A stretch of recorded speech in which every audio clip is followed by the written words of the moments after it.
when the German Blitzkrieg tore across the Eastern Front in 1941. It seemed like nothing on earth could stop the armored onslaught engineered by Heinz Guderian. His doctrine of speed, surprise, and relentless penetration shattered entire armies before they could fully react. Yet on the other side stood a commander forged through hardship, discipline, and unyielding determination.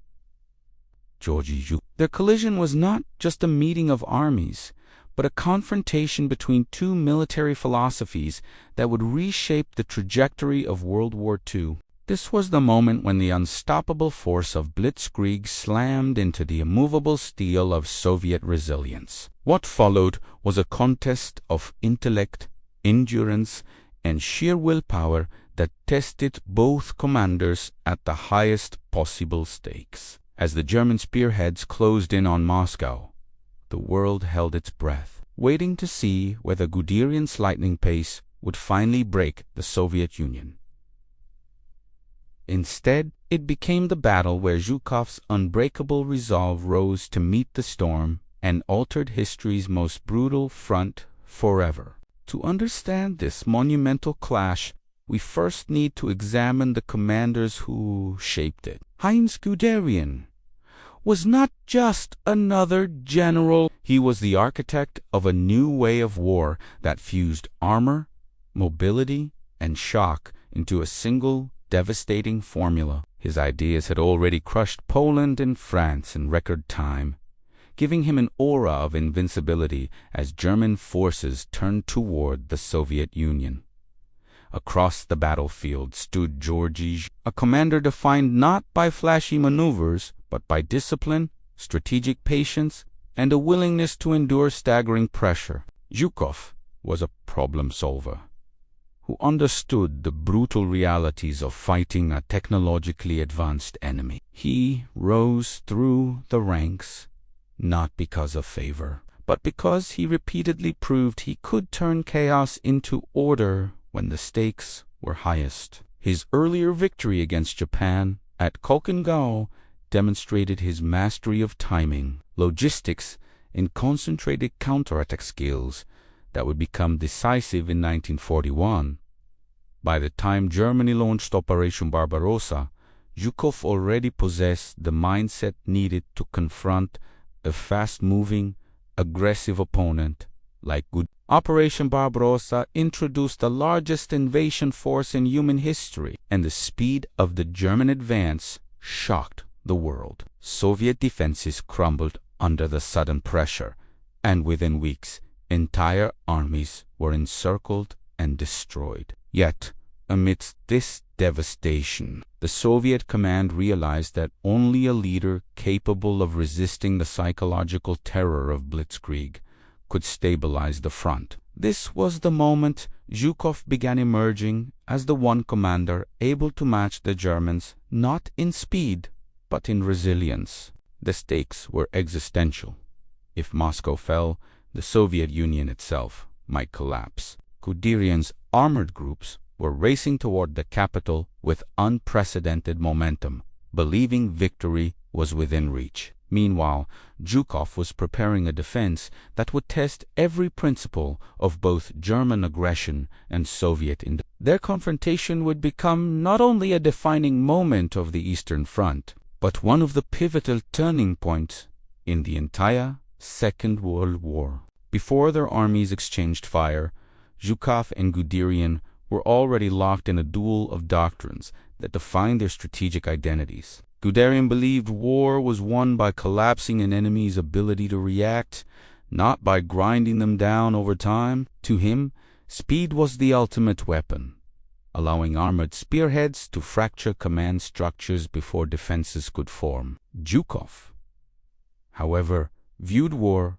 through the lens of depth, resilience, and the relentless absorption of enemy momentum. Guderian's early successes reinforced his confidence in Blitzkrieg as a decisive war-winning tool. In Poland and France, he demonstrated how concentrated armor formations could tear open enemy lines in hours rather than days. These victories convinced the German High Command that the Soviet Union would collapse under the same operational shock. Zhukov recognized this mindset immediately and understood that Germany's greatest strength was also a potential vulnerability. Zhukov's doctrine emphasized layered defenses capable of bending without breaking under extreme pressure. He believed no first strike, no matter how powerful, was unstoppable if the enemy could be forced into deeper territory while being systematically exhausted. His experience at Khalkhin had taught him that even a fast-moving adversary could be countered through superior logistics and timed counterattack. The Soviet High Command relied heavily on this outlook as Barbarossa unfolded. When Operation Barbarossa began, Guderian's Panzer Group II surged forward with unmatched velocity. Soviet divisions were caught unprepared.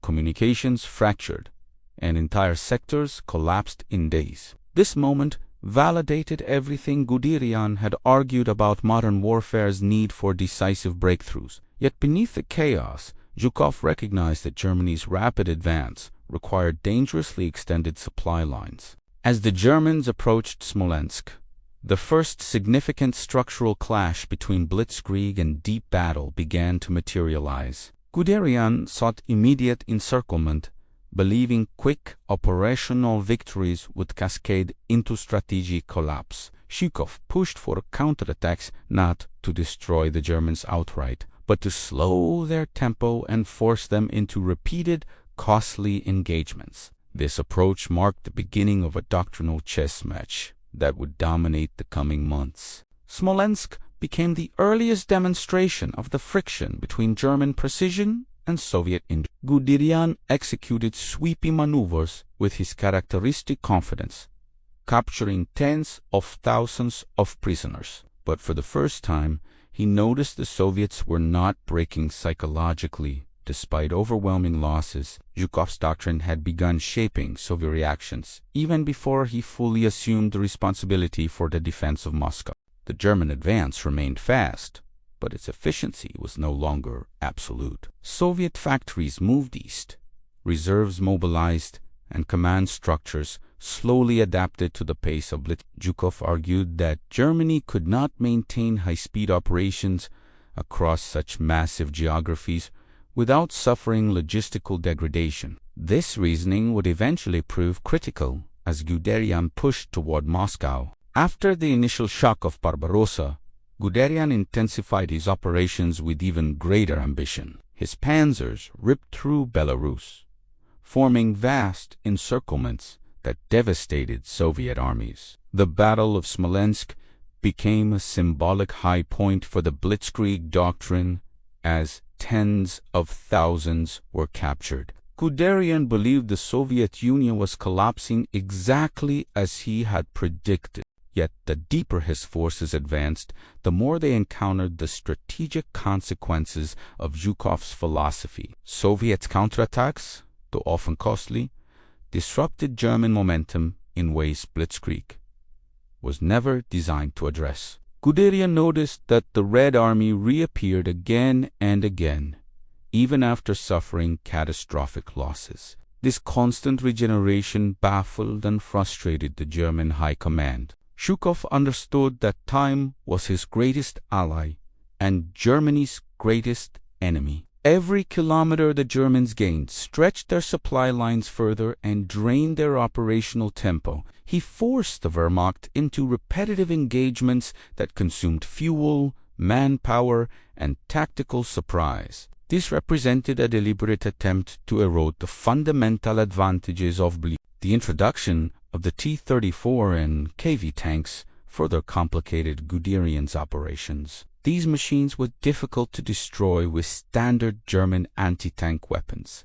and often disrupted the rhythm of panzer formations. Guderian himself admitted their superiority and urged Berlin for faster development of compatible vehicles. Zhukov saw these tanks as instruments of resistance rather than instruments of immediate victory. Despite these emerging challenges, Guderian remained confident that Moscow could be taken before winter. His operational belief rested on the assumption that Soviet command structures would finally break under cumulative losses. However, each encirclement failed to eliminate Soviet resistance entirely, revealing a deeper resilience within the Red Army. Zhukov capitalized on this by reorganizing shattered units into new defensive lines. The German advance slowed, not because of lack of will, but because Blitzkrieg had reached this natural threshold. Terrain became more difficult, supply shortages mounted, and weather conditions deteriorated. Soviet forces began exploiting these limitations with growing precision. Zhukov repeatedly emphasized that the key was to endure, not to outmaneuver. Samar Guderian realized that tactical victories were no longer producing strategic collapse. He was winning battles, but losing time, and time was exactly what Zhukov needed to assemble reserves for Moscow's defense. The Red Army's early failures were giving way to a more coordinated, structured response. This shift represented the maturing of Soviet command under immense pressure. As Operation Typhoon began, Guderian believed he was entering the final phase of the campaign. His armored spearheads launched toward Moscow with the confidence of a commander who had never been defeated in open maneuver warfare. Early successes convinced many German officers that the Soviet collapse was imminent. However, the conditions confronting him were fundamentally different from earlier campaigns. Zhukov took command of Moscow's defenses, with a clear understanding that the city's fall could end the war. He immediately reorganized defensive belts, redistributed artillery, and fortified key sectors. His leadership introduced discipline and clarity into a system previously overwhelmed by shock. Every element of the defense reflected his doctrine of controlled endurance. One of Zhukov's greatest advantages was the arrival of Siberian divisions trained for extreme winter warfare. These troops were well-equipped, highly disciplined, and capable of operating in conditions that immobilized German formations. Their presence altered the balance of power as temperatures plummeted. Guderian's panzers were not built for prolonged winter combat. As logistical strain intensified, Guderian struggled to maintain tempo. Fuel shortages delayed operations, vehicle breakdowns surged, and supply convoys fell behind. Zhukov exploited these weaknesses by launching limited counterattacks that disrupted German timing. Each delay compounded the operational pressure on Guderian's forces. The German advance slowed to a crawl as temperatures dropped to lethal levels. Soldiers suffered frostbite, engines froze, and movement became nearly impossible. Blitzkrieg's dependence on mobility became its greatest vulnerability. Zhukov recognized this and prepared for the moment when the German momentum would finally collapse. In December 1941, Zhukov launched the long-planned counteroffensive that would become one of the turning points of the war. Coordinated attacks across the front drove German forces back from the gates of Moscow. Guderian's formations, exhausted and undersupplied, could not withstand the pressure. It was the first time Blitzkrieg had been decisively halted. The counteroffensive shattered the myth of German invincibility. For the first time, the Soviets had transformed strategic survival into operational victory. Guderian argued with his superiors about the impossible conditions, leading to severe friction within the German command. Zhukov, on the other hand, solidified his position as Stalin's most trusted military leader. The aftermath of the Moscow campaign reshaped both commanders' careers. Guderian was relieved of his command after disagreements with Hitler, marking a dramatic fall from favor. His belief in operational autonomy clashed with the increasingly rigid political control over the German military. The failure before Moscow created distrust he could never fully escape. Zhukov, in contrast, emerged as the Soviet Union's indispensable commander. His success in stabilizing the front earned him unprecedented authority. Stalin relied on him for major operations that followed, including Stalingrad, Kursk, and eventually Berlin. Each victory reinforced his legacy as the architect of Soviet resurgence. Guderian's legacy became defined by both brilliance and limitation. He proved blitzkrieg's effectiveness under ideal conditions, but also exposed its inability to sustain campaigns across vast territories. His strategic insights were overshadowed by political interference and logistical constraints. Ultimately, his doctrine was not built for a prolonged war of attrition. Zhukov's approach proved far more suited to the demands of total war. His emphasis on depth, endurance, and overwhelming counterforce aligned with the Soviet Union's industrial and manpower capacity. He transformed initial disasters into long-term advantages by forcing the enemy into repeated high-cost engagements. His doctrine became the backbone of Soviet victory as the war progressed.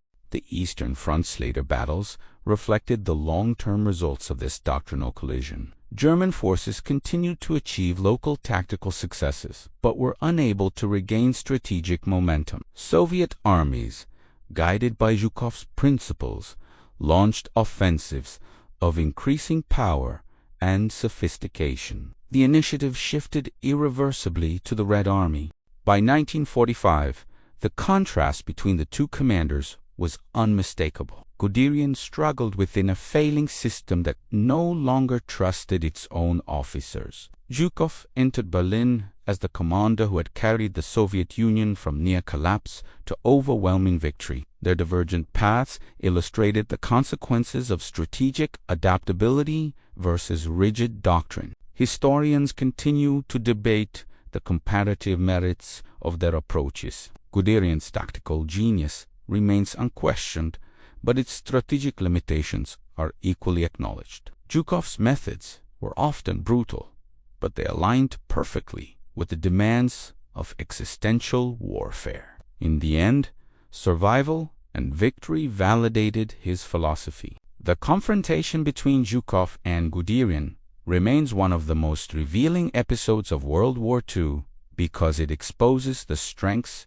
and weaknesses of two entirely different military visions. Guderian mastered the art of operational shock, demonstrating how speed and precision could dismantle an unprepared opponent. Zhukov mastered the art of strategic survival, demonstrating how depth, endurance, and calculated counterpressure could outlast even the fastest offensive. Their clash was not simply a meeting of armies, it was a test of which doctrine could endure when the world's most brutal front stripped away all illusions. When Guderian's panzers reached the outskirts of Moscow, it appeared that Blitzkrieg had nearly achieved its most ambitious victory. But Blitzkrieg was a system designed for short campaigns, not prolonged confrontations against an enemy capable of regenerating faster than it could be destroyed. Zhukov understood this better than anyone, and he used the Soviet Union's depth, industrial, and human to absorb the initial devastation. In doing so, he transformed the German offensive from a war of decision into a war of attrition that Germany could not win. The failure before Moscow marked the beginning of the end for the German war machine. Even though years of fighting remained, Guderian never again wielded the same freedom of action. As political interference and strategic miscalculations tightened around him, Zhukov, on the other hand, continued rising in influence, shaping operations that would eventually push the Wehrmacht all the way back to Berlin. The battle that began as a test of doctrines became a defining pivot in the entire war. The legacy of this confrontation is still studied because it illustrates how warfare is shaped not only by tactics and technology but by the underlying mindset of its commanders. Guderian's emphasis on mobility and initiative was revolutionary, yet it could not compensate for the structural limitations of the German war effort. Zhukov's emphasis on depth and resilience aligned perfectly with a conflict that demanded long-term endurance and overwhelming counterforce. Together, their strategies tell a story about the limits of speed and the power of sustained resistance. In the end, when the Soviet hammer met the Nazi Blitz, history did not bend toward the fastest commander, it bent toward the one who understood the full weight of total war. Zhukov did not win because he was more brilliant in maneuver, but because he recognized that victory required absorbing immense suffering and still finding the strength to strike back. Guderian did not lose because he lacked skill, but because his system was built for wars Germany could not realistically sustain. Their clash remains a defining lesson in how ideas, not just armies, shape the fate of nations.